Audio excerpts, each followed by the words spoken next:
se ha perdido la centralidad de Dios, la primacía de Dios, el absoluto de Dios. Y por eso no es que Córdoba sea más pecadora que las otras ciudades, sino que está inserta en esta mentalidad mundana, horizontalista, antropocéntrica, donde todo gira en torno al hombre, no en virtud de un humanismo cristiano, que sería un humanismo sano, porque la humanidad ha quedado redimensionada, ha quedado recreada, elevada y santificada por la encarnación del Verbo. No me refiero a ese humanismo, sino a un amor al hombre por el hombre. Y eso es un círculo cerrado y centrípeto, y por lo tanto vicioso y estéril. Entonces, ¿qué se contrapone a esta visión? Que en definitiva es una postura suicida, porque el hombre por el hombre se acaba en el mismo hombre. Pues lo que se contrapone es eso en lo que tantas veces y de tantas maneras nos ha insistido con un magisterio muy suave, muy potente al mismo tiempo, Benedicto XVI.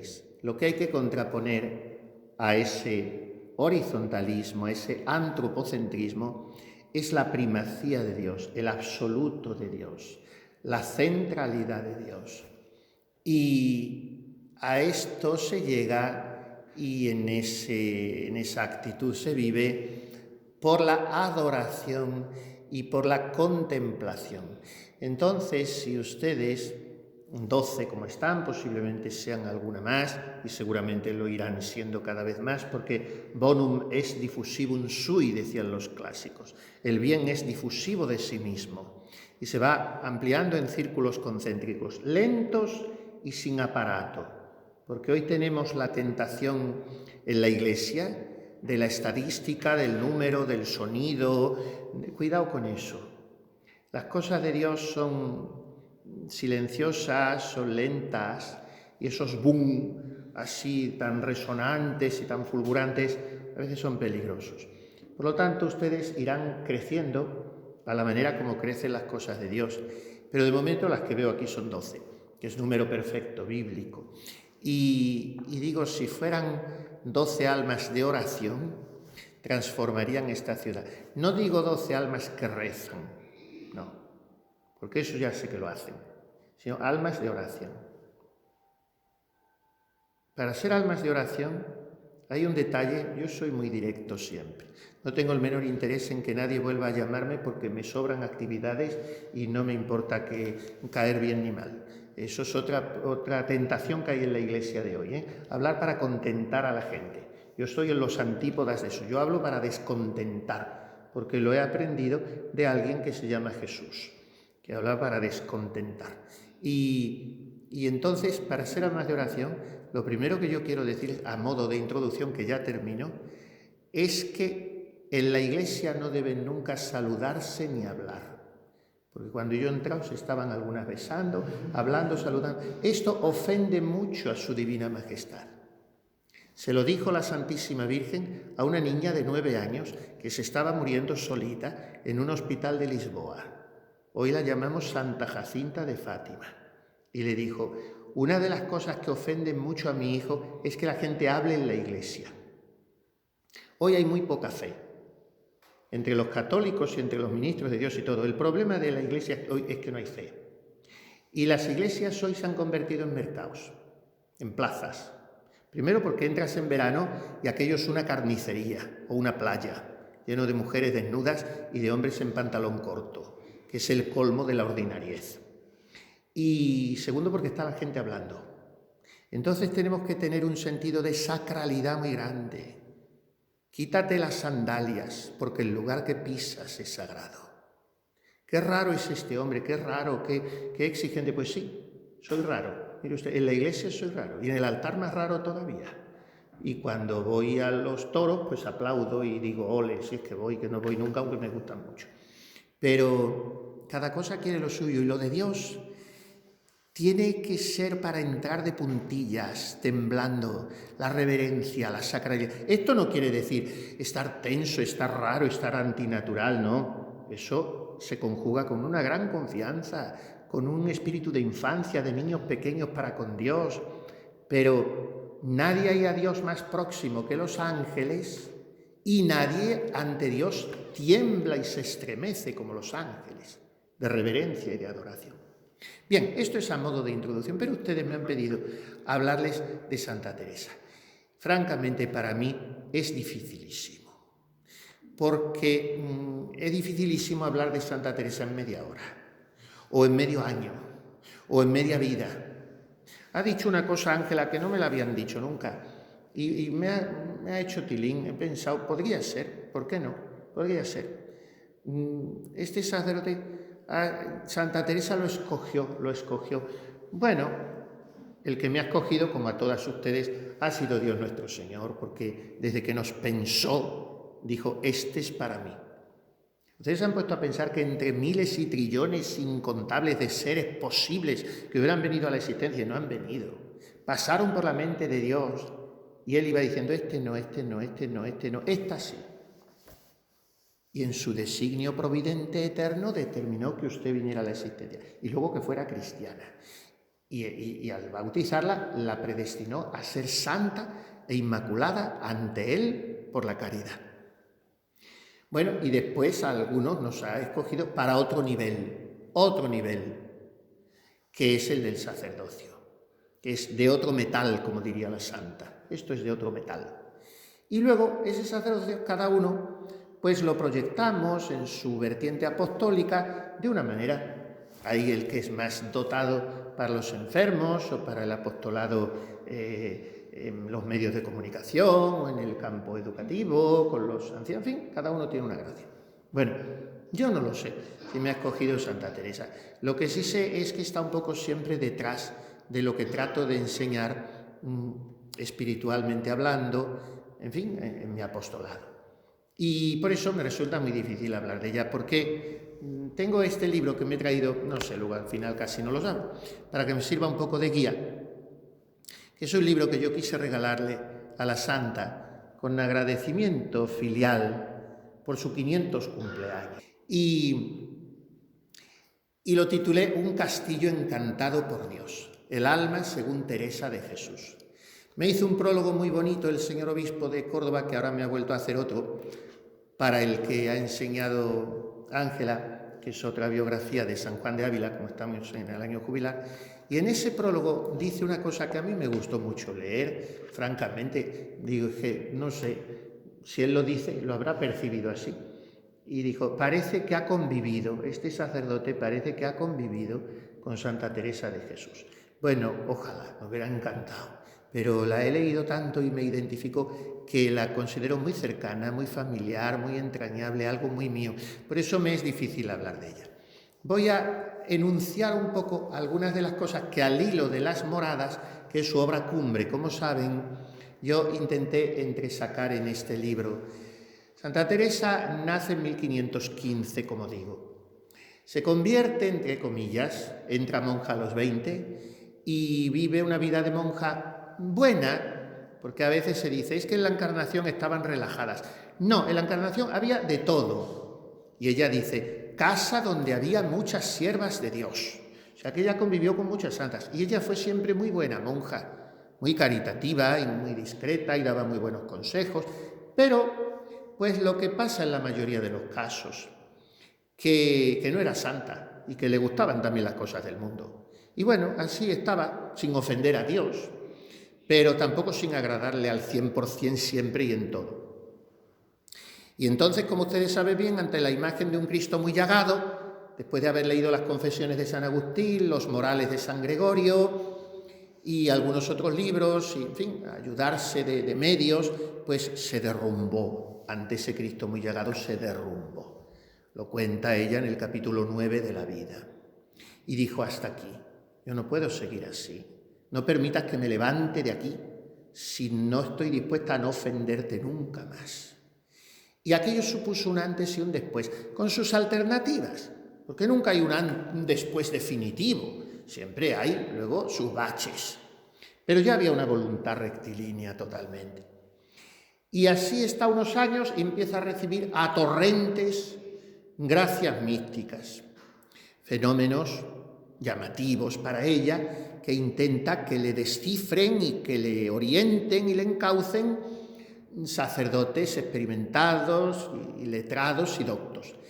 Y así se planta en los 47 años, que es la edad en que funda lo que ella pretendía que fuera un conventito minúsculo, y se acabó. Ella no había pretendido reformar el Carmelo, que tampoco lo reformó, porque se dice Santa Teresa la reformadora del Carmelo. No, reformadora no, ni San Juan de la Cruz tampoco. Lo que hicieron fue fundar una orden nueva dentro del mismo espíritu y del mismo carisma, y la cosa fue derivando en una orden nueva. Pero el espíritu es el mismo y el tronco es el mismo y todo es lo mismo. Y reformar no es solamente por volver a la regla primitiva, que era la de original siempre de los carmelitas, sino que lo que ella quiso hacer fue fundar un conventito donde fuera todo distinto. Si vivía donde había casi 200 monjas, pues que hubiera 13, como Cristo y los apóstoles. Si no había clausura, pues que vivieran en grandísimo encerramiento. Si cada una llevaba la vida que podía a nivel de subsistencia, de alimento, de posesiones, y tenían hasta sus criadas, que fueran todas iguales, que fueran muy pobres, y así. Y fundó el conventito de San José. Y lo que pasa es que a los 5 años de estar allí tan tranquila en Ávila, pasó el general de la orden y lloraba como un niño, se quedó conmovido de ver un portalito de Belén y de ver que esa mujer había conseguido volver el Carmelo a sus orígenes. Y entonces dijo, no, esto no se puede quedar aquí, tiene que fundar tantos monasterios como pelos tenga en la cabeza. Y entonces se echa por los caminos y funda 16 monasterios más, 17 en total en 15 años, porque esto fue desde que ella tenía 52 hasta los 67 que murió. Bueno, pues en esos años escribe sin parar. Cuando funda el primer convento, San José, era el año 1562, y en ese año le piden sus confesores, en fin, es largo de contar, que escriba su experiencia, escribe el libro de la vida. Y ahí se vuelca toda su alma. Pero como describe fenómenos místicos tan impresionantes, los caminos de la oración comparándolos con 4 modos de regar el huerto, sucesivamente cada vez más perfecto, pues ella quiere que aquello se le dé un espaldarazo, que no tenga errores teológicos, que le confirmen que está en la verdad, y se lo certifican teólogos muy importantes, como el padre Báñez, dominico, que era muy amigo suyo, confesor suyo, y el padre García de Toledo, dominico también, el padre Pedro Ibáñez, grandes dominicos sobre todo. Pero ella dice no. Todos estos saben mucho, tienen muchos títulos, son hombres de una vida intachable, muy ejemplares, pero yo no me quedo tranquila hasta que no me lo supervise un sacerdote perdido que está en un pueblo de Córdoba y allí tengo yo que mandar el libro de mi vida. Y mueve Roma con Santiago para hacer que hasta Montilla llegue el libro de su vida a manos de San Juan de Ávila, porque dice, me dicen que se va a morir, que tiene muy poca salud, que está muy enfermo. Y remueve todo por medio de su amiga doña Luisa de la Cerda, que venía al balneario de Fuentepiedra, cerca de Antequera, y ella supo que era cerca de Montilla. Total, que consigue que Juan de Ávila le dé el aval al libro de su vida. Estamos en 1569, que es cuando muere San Juan de Ávila. Y ella ya está empezando a fundar por los caminos de España. Y entonces le siguen pidiendo que escriba. Escribe el libro de las fundaciones, escribe para sus monjas el camino de perfección, y en 1577, cuando hacía ya 15 años que había escrito el libro de su vida, que lo habían avalado los grandes teólogos, pero que había caído en manos de la Inquisición por la venganza de la princesa de Éboli, un buen día en el convento de Toledo le dice su gran hijo y padre espiritual al mismo tiempo, el padre Gracián de la Madre de Dios, junto con el doctor Velázquez, que era un canónigo de Toledo, su confesor. Y le dicen, madre, qué pena, ¿por qué no nos pueden...? Están hablando de oración, y la santa le está diciendo, pues es que cuando esto pasa en el alma, el Señor hace así, lo otro, tal, y le dicen ellos, y dice ella, ay, será posible, con lo bien que yo escribí esto en el libro de mi vida, y que esté en poder de la Inquisición.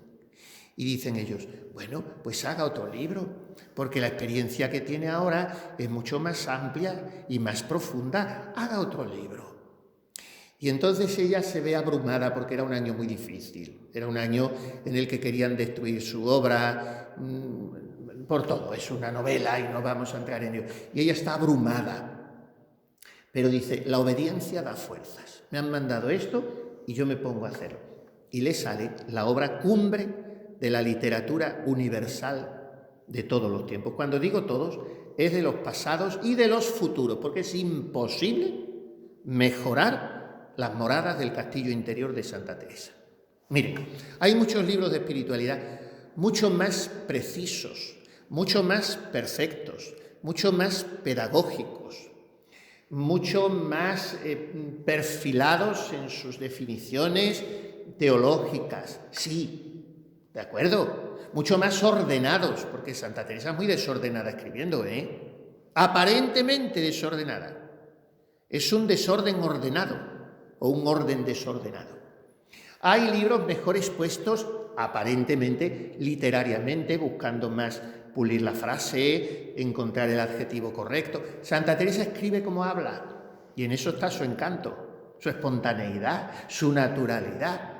O sea, hay libros de más categoría científica, de espiritualidad, también de santos. Por ejemplo, las obras de San Juan de la Cruz, pues son mucho más perfectas teológicamente hablando. Los conceptos que usa San Juan de la Cruz. San Juan de la Cruz era un hombre que había estudiado teología en Salamanca. Santa Teresa, una mujer que no había estudiado nunca nada, nunca nada. Y maldita la falta que le hicieron a ella cursillos y congresos y todas esas historias que nos tienen mareados a nosotros todo el día para perder el tiempo y que no recemos. Empezando por los curas y las monjas, que como no rezamos, Dios nos castiga con reuniones. Y entonces congresos y sínodos y cursillos y formación para no saber hacer la O con un canuto, para no leer a los santos y para no estar de rodillas delante del sagrario. Para eso sirve todo eso. Bueno, yo no soy contrario, se pueden hacer bien, pero poner la fuerza en todo eso sin ponerla en lo otro, ese es el error. Y entonces Santa Teresa en su vida hizo un cursillo ni tuvo que salir de la clausura para la formación permanente. Su formación permanente la tenía ella con el sagrario y con el retiro de su celda y todo. Entonces, en las moradas, ella despliega, y en sus libros todos, estaba tratando de compararla a la manera de exponerlo de San Juan de la Cruz. San Juan de la Cruz había estudiado, ella no había estudiado, pero su grandeza está en que nadie como ella expone desde desde un desenvolvimiento, desde una demostración incomparable de la psicología humana, con toda su carga de riqueza afectiva femenina, nadie como ella expone de una manera experiencial lo que pasa por el alma. Porque los otros santos también, San Juan de la Cruz, lo que habla también lo habla por experiencia, pero lo estructura en parámetros más teóricos y entonces le quita un poco de fuerza. Miren, la poesía de San Juan de la Cruz es incomparable. No hay poesía más alta, más sublime, más bella en cualquier lengua del mundo. Decía don Marcelino Menéndez Pelayo, por aquí ha pasado el Espíritu Santo perfumando y hermoseándolo todo. Es único el verso de San Juan de la Cruz. Pero después su explicación no es tan experiencial. La explicación de Santa Teresa es pura experiencia. Y en esto está su grandeza, en que está palpitando ella en cada página, está sentada junto a ti hablándote, te está tomando de la mano, te está animando, te está impulsando, te está sonriendo y te está poniendo en conocimiento de todo lo que ocurrió dentro de su castillo interior para que tú te engolosines, como dice ella, y pienses que todo eso también el Señor quiere realizarlo en tu alma. En esa alma que es como un castillo, todo un diamante o muy claro cristal, a donde hay muchos aposentos, así como en el cielo hay muchas moradas. En el centro y mitad de todas ellas tiene la más principal, que es a donde pasan las cosas de mucho secreto entre Dios y el alma. La puerta para entrar en este castillo es la oración y consideración. Así empieza ella el primer capítulo de las moradas, las primeras moradas, que son 7. Es un castillo el alma, rodeado de un foso, de una cerca. En ese foso hay sabandijas ponzoñosas, hay fieras del mundo, hay tentaciones, hay frivolidades, hay superficialidades, hay murmuraciones, hay costumbres malas. Y todo eso el alma lo tiene que abandonar para entrar. El problema hoy es que hay horror a la interioridad. Una generación que vive pendiente del móvil, del internet, de la televisión. Vas a cualquier tienda. A mí me supone un martirio chino entrar en una tienda, pero aunque sea en una mercería a comprar un carrete de hilo, que no entro nunca en ese tipo de tienda, pero en la última tienda, en una frutería, a comprar un medio kilo de pimientos, es que es un chin-chin-pum de unas músicas crispantes, con letras extranjeras medio diabólicas. Yo digo, pero bueno, ¿dónde están aquellos tiempos que yo todavía consigo recordarlos? En que la frutera estaba cantando por Juanita Reina y el carnicero por Antonio Molina, o en fin, no sé, era otra cosa. Bueno, pues hoy es una estridencia, un ruido. Hay que adentrarse en el alma amando el silencio.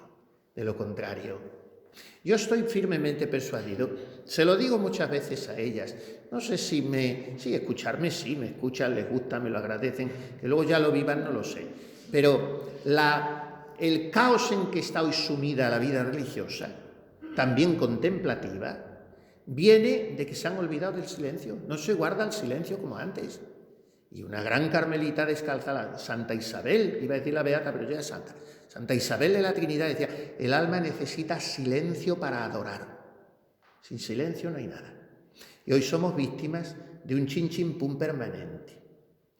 Y entonces la santa lo que hace es adentrarnos en ese mundo interior, convencernos de lo que llama el cardenal Sara la fuerza del silencio, que creo que lo tendrán o lo habrán leído o lo irán a leer. La fuerza del silencio. Bueno, pues una vez que se transpone ese umbral, ese foso, esa cerca del castillo que dice la santa, se entra en las primeras moradas. Y en las primeras moradas lo primero que sorprende al alma es la hermosura y la capacidad que tiene. Lo hermosa que es nuestra alma, lo grande, lo anchurosa, la cantidad de potencialidades que tiene. Por eso da tanto dolor que las almas en pecado mortal lo que son es cadáveres ambulantes. Un cuerpo tullido que no se puede mover, dice la santa. Pero también las que no están en pecado, pero están en esa tibieza, en ese bloqueo, pues no producen la floración de virtudes y de frutos. Bueno, pues el alma es muy hermosa. Dice Santa Teresa, debemos considerar las cosas del alma con plenitud, anchura y grandeza. Y por eso mismo considerar lo negativo, lo terrorífico, lo monstruoso que es el pecado. Y en esas primeras moradas también lleva ella a la meditación sobre el pecado y también nos anima mucho a la magnanimidad, al deseo de hacer cosas grandes por Dios desde la humildad, no desde la confianza en las propias fuerzas. En las segundas moradas ya el alma está más adentro de sí misma, ya está más adentro del misterio de Dios. ¿Y cuál es la tentación? Pues la de todo principiante. Los principiantes empiezan siempre con muchos afanes de heroísmo y con mucho convencimiento de que se van a comer el mundo. Y luego la tentación, que usa mucho el demonio, claro, es el desánimo. El desánimo. Cuando se ve la amplitud de un horizonte tan inmenso, entonces si falta la humildad, falta la confianza, dice uno no puedo, porque pensabas que el que podías eras tú, y en vez de decir corazón de Jesús en vos confío y acurrucarse como un niño en brazos de la Virgen, dice uno no puedo y viene el desánimo. Y dice la santa, no os desaniméis, porque el Señor no nos deja de llamar con silbos muy suaves, con llamamientos, con medios que pone a nuestro alcance. Porque mirad, esto no ha de ir a fuerza de brazos. Este camino de oración, dice la santa, está en los antípodas del voluntarismo. Somos muy tributarios de una espiritualidad voluntarista, Mucho cuidado con esto. Propósitos, horario. Tiene usted que cumplir esto, pim, pim, pim, pim, pim. Tiene usted que en esto, apretar, exigirte. Y entonces si hace eso, resultado, santo. No es tan fácil, la palabra no es fácil, no es tan simplista. No se trata de eso. Hay que exigirse, hay que ser gente de propósito, hay que educar la voluntad. Yo no estoy en contra de eso. Pero sí que me parece eso muy peligroso cuando el alma se apoya en sí misma. Y esto ha de ir a base de confianza, dice la santa, no a fuerza de brazos. Y entonces, superada esa tentación del desánimo en las segundas moradas, que son las moradas de la perseverancia, ya se introduce el alma en la tercera morada. Y estas son las moradas del temor de Dios. Las primeras eran las de un mentís al mundo. La segunda, la perseverancia. La tercera, las moradas del temor de Dios, que ha de ser un temor viril. La santa es muy varonil, quiere a las monjas suyas tan fuertes que pongan espanto a los hombres, les dice muchas veces. Bueno, pues así como es una mujer cuando lo es de verdad, que es mucho más fuerte que un hombre.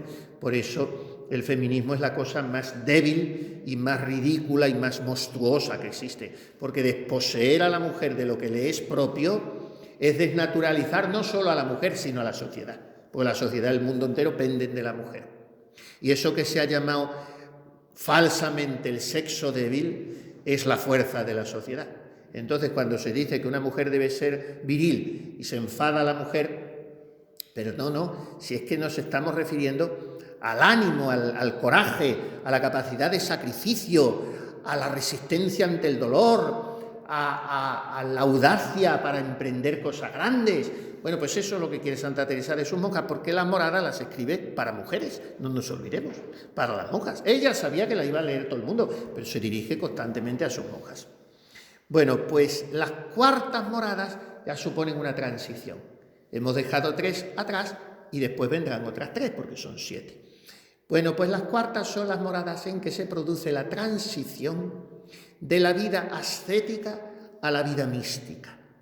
¿Qué es ascética y qué es mística? Cuidado con esta distinción, porque no es una distinción químicamente pura, Ascesis es el camino espiritual en que el alma tiene, digamos así, entre comillas, mayor protagonismo. Como he dicho hace un momento, pues es estas penitencias, estos propósitos, estos actos de piedad, este ejercicio de virtudes.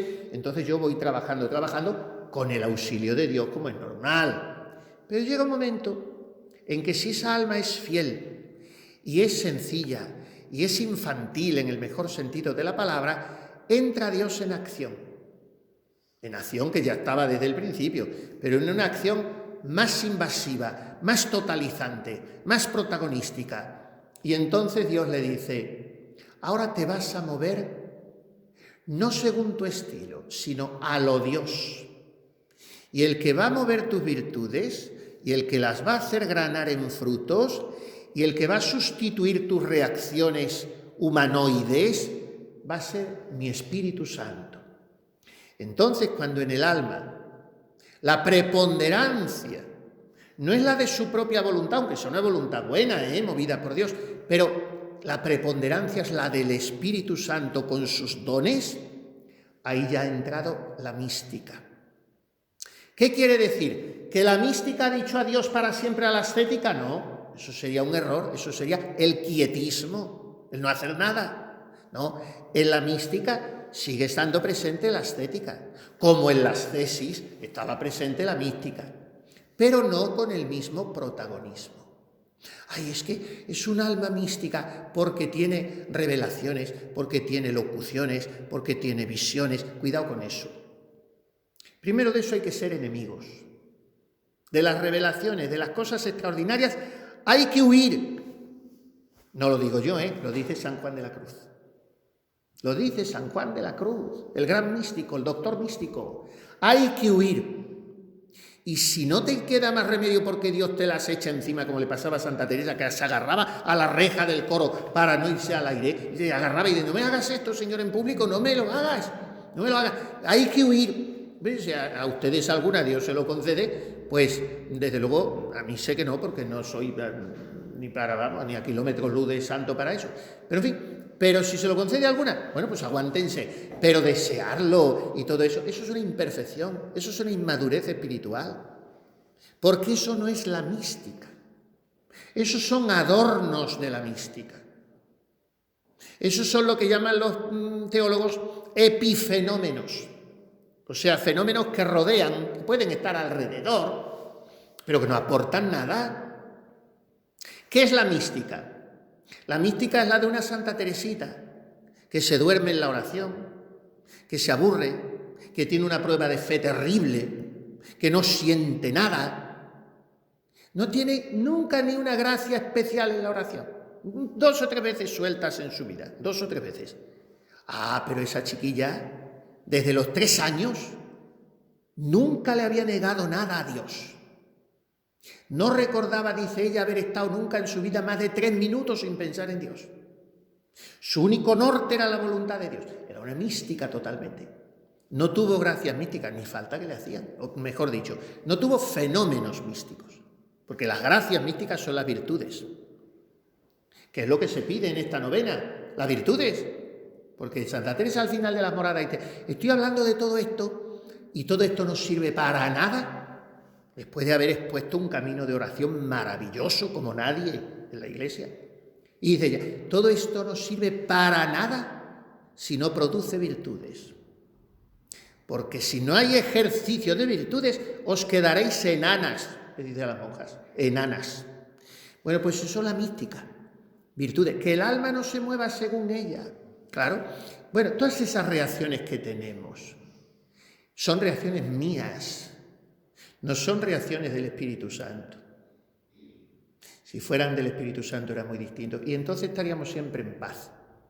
¿Por qué andamos crispados y por qué andamos descontentos con los demás? Porque lo estamos con nosotros mismos, al no cumplir perfectamente la voluntad de Dios. Porque no somos místicos. Si fuéramos místicos, viviríamos en el misterio, que de ahí viene la palabra. Pero como esta persona que es ultrajada, que es ninguneada, que es ignorada, y está tan feliz y encima se hace polvo por los demás, esto es un misterio. Claro, y esa persona es una mística porque vive en el misterio. Es que a mí no me hacen caso. ¿De verdad nosotros miramos a Cristo crucificado y meditamos en la pasión? Porque hoy pareciera que toda la predicación es que hay que ser muy buenas personas y acoger a los inmigrantes y no usar mucho los plásticos que tropean en la ecología. Bueno, ¿esto qué es? Aquí, Dios me libre de gloriarme, si no es en la cruz de nuestro Señor Jesucristo. Entonces, si yo vivo todo eso, eso es la mística del misterio. Y en esa mística se entra en la cuarta morada. La cuarta morada, que es la morada en que ya el alma se empieza a dejar en los brazos de Dios, que la atrae con el silbido de un pastor, como quien enciende un braserito lleno de aromas, de espliegos, de sahumerios olorosos en el corazón, dice la santa. Y entonces vienen las gracias especiales, el sueño de las potencias, la oración de quietud, la oración de unión. Y todas esas gracias estallarán en la sexta morada. Pero antes hay que pasar por la quinta. Y cuando se ha entrado en la mística, llega otra vez el aterrizaje.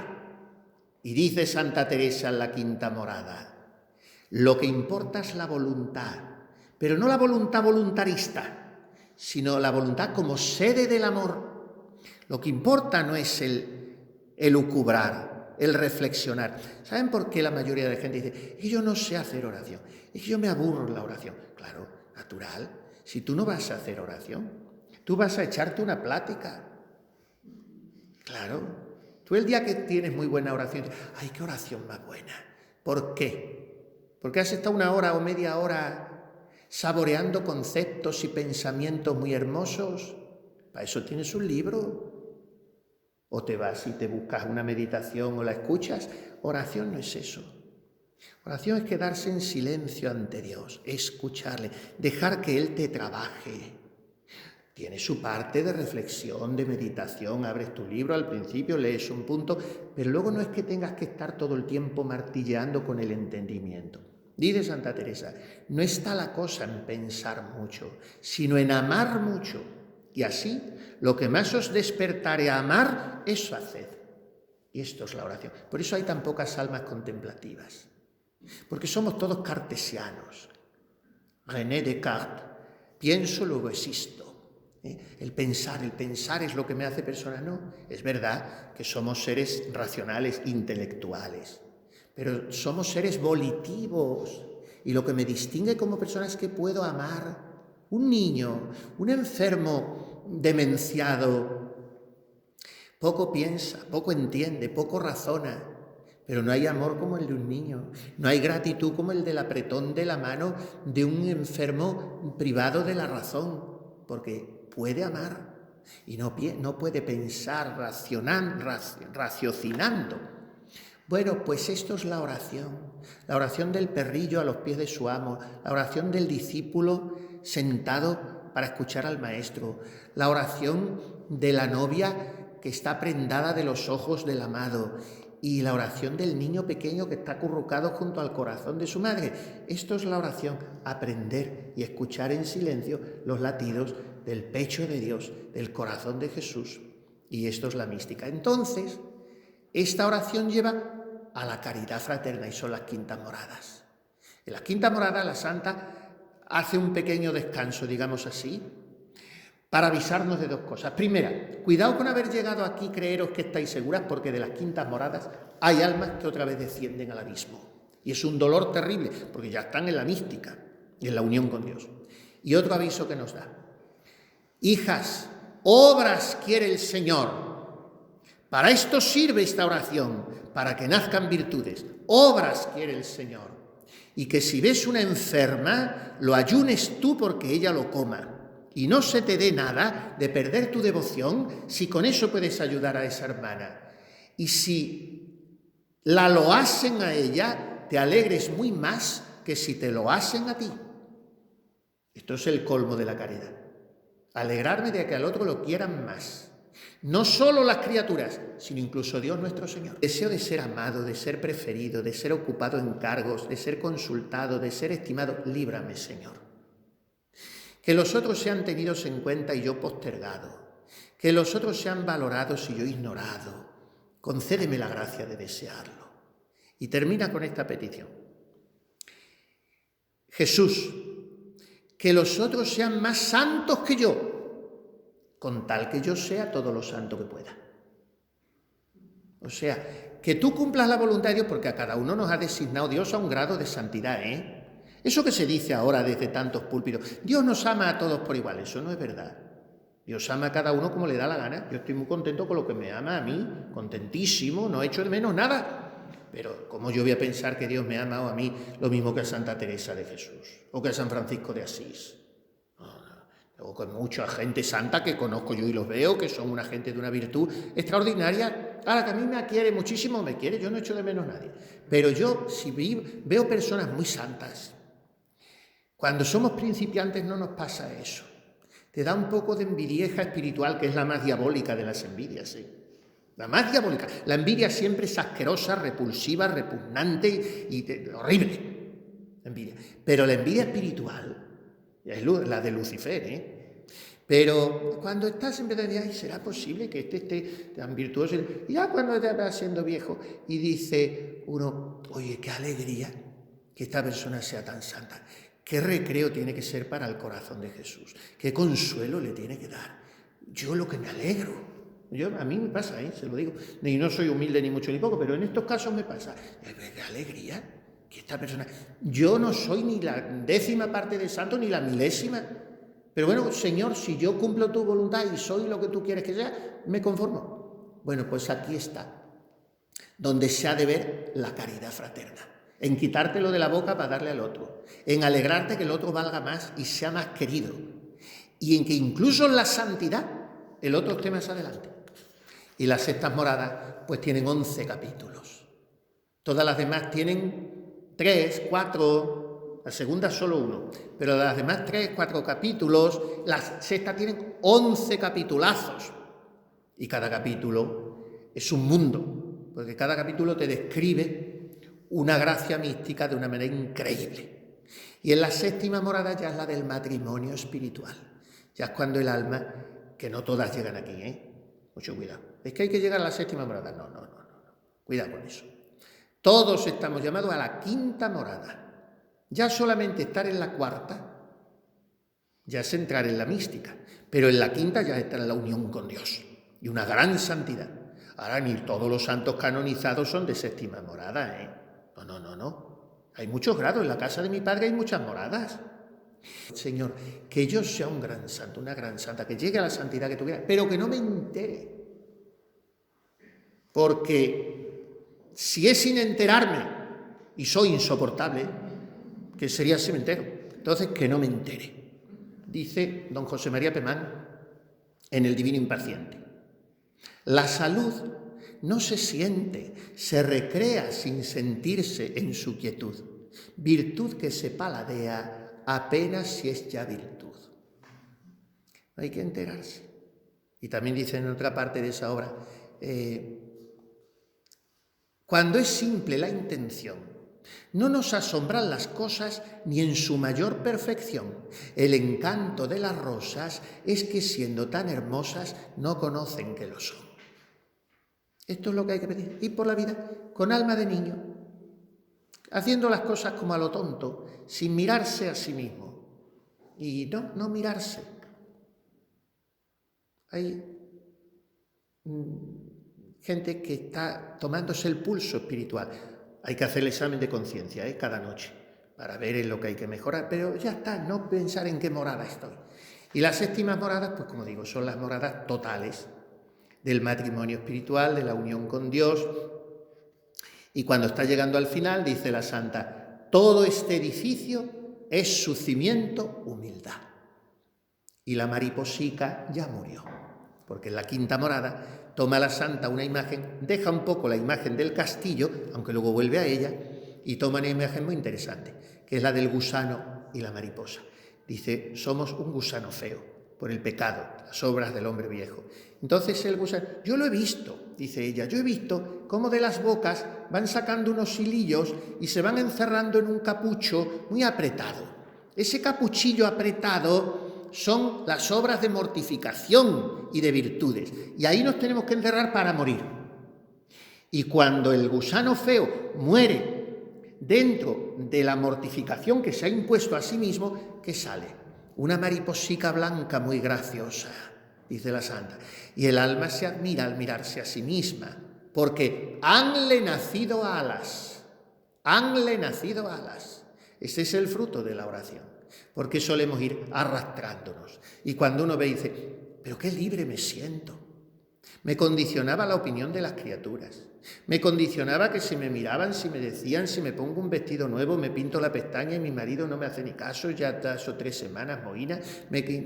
Bueno, pero si te ama Dios y tú eres libre, tienes que estar por encima. Hombre, libre no quiere decir de madera, ni quiere decir ángel. Que nos afecten las cosas, sí. Yo no voy a pretender que no, porque no somos Superman o Superwoman, no es eso. Pero una cosa que te afecte y otra es que te condicione la vida. Cuando se vive en Dios, todo es muy anchuroso, todo es muy amplio, todo coopera a que crezcas, no te empequeñece. Y esto es lo que quiere decirnos la santa. Cuando hablo de Santa Teresa, que me pasa muy parecido, todavía casi peor, cuando hablo de la Santísima Virgen. Son 2 mujeres que me ponen nervioso. Me ponen nervioso porque me superan, me abruman. Los hombres somos muy tontorrones y somos siempre niños. Y cuando te ves delante de una mujer que te da 100 vueltas, que suelen serlo, por lo menos de la generación de ustedes para atrás, de la de ustedes para abajo, esto es el diluvio. Pero de la de ustedes para atrás, suelen ser mujeres que sí, que te miraban así al hombre y ya te pones tú derecho. Entonces, pero estas dos son especiales. Estas dos son especiales. Y a mí me ponen nervioso las dos. Y tratar de hablar de las dos, pues yo termino o digo que he terminado y me parece que no he empezado. Y con Santa Teresa pues me pasa un poco así. Pero bueno, se trata de encendernos unos a otros, que decía ella, encendernos en el amor del esposo, y para eso ella es especialista. Hay que leerla. Miren, una mujer de la categoría humana, intelectual, como Edith Stein, conferencista por media Europa, filósofa notabilísima, judía pero para los efectos atea, porque ya había caído en un ateísmo práctico, y que se queda en casa de unos amigos y fortuitamente descubre esa noche en los anaqueles de la biblioteca un libro, autobiografía, Teresa de Jesús, en alemán, claro. Y a ver cómo es esto. Lo abre, pim, pam, 40 capítulos, y al rayar el alba, las primeras luces del día, lo cierra, ha terminado de leerlo la noche entera. Porque la gente intelectual son así de insoportables. Son capaces de quedarse una noche entera sin leer y se tragan un libro de 40 capítulos. Nosotros a la 1 de la mañana o las 2 como mucho, ya los párpados vienen como 2 persianas. Pero cierra el libro a las 7 de la mañana o las 6 o las 8 y dice, aquí está la verdad. Y se acabó. No hay más que hablar. Santa Teresa lo ha dicho todo. Se acabó. Y se va Edith Stein, con sus 40 años ya, a una iglesia. Y antes por el camino se compra un misal, no se compra una Biblia, se compra un misal. Porque antes la misa lo era todo. Que eso es otro de los desastres actuales. La minusvaloración de la misa. Pero la misa era todo. Se compra un misal y pide bautizarse, y se bautiza, y al cabo de unos años se hace carmelita descalza. Bueno, todo es por la lectura de Santa Teresa, y así podríamos citar, pues yo qué sé. Y hoy, sin embargo, yo me gusta engolosinar muchísimo a la gente con Santa Teresa. Lean Santa Teresa, mira, este joven, el otro. Sí, pero es que el castellano del siglo XVI, pero por amor de Dios. ¿Cómo me puedes decir que la prosa más deliciosa de todos los tiempos de nuestra lengua, que es la de Santa Teresa, te puede resultar pesada? ¿Que te cuesta el castellano del siglo XVI? A mí el que me cuesta es el castellano del siglo XXI, ese es el que me cuesta a mí. Pero el del siglo XVI disfruto como un gato en una matanza, que se dice en mi tierra. Entonces, a Santa Teresa hay que leerla, y hay que engolosinarse con ella, y hay que disfrutarla, y hay que entrar en su personalidad, que es una personalidad cautivadora, robadora de corazones, le decían ya cuando andaba por el mundo, robadora de corazones. Un poeta paisano mío, medio paisano, era salmantino, pero vivió más en Extremadura, en la parte esa de Cáceres que linda con Salamanca. Un gran poeta. Y vivió 32 años nada más, don José María Gabriel y Galán. Escribió un soneto a la santa y terminó con él. Y dice, mujer de inteligencia peregrina y corazón sublime de cristiana, fue más divina cuanto más humana, y más humana cuanto más divina.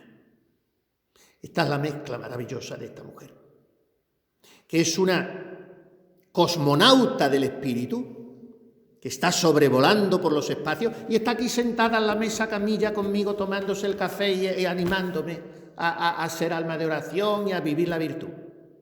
Y está aquí conmigo charlando y tal, y al mismo tiempo tira de mí, me eleva a las alturas. Está esa mezcla de Santa Teresa. Entonces vamos a quererla y a encomendarnos a ella, y ustedes también alguna vez pídanle por mí, para que lo mismo que hablo de ella, que eso es muy fácil, porque la lees y la estudias y hablas de ella, lo que tengo que hacer es vivir lo que ella dice. Así que lo vivamos todos con la ayuda de la Virgen, que es reina de todos los santos,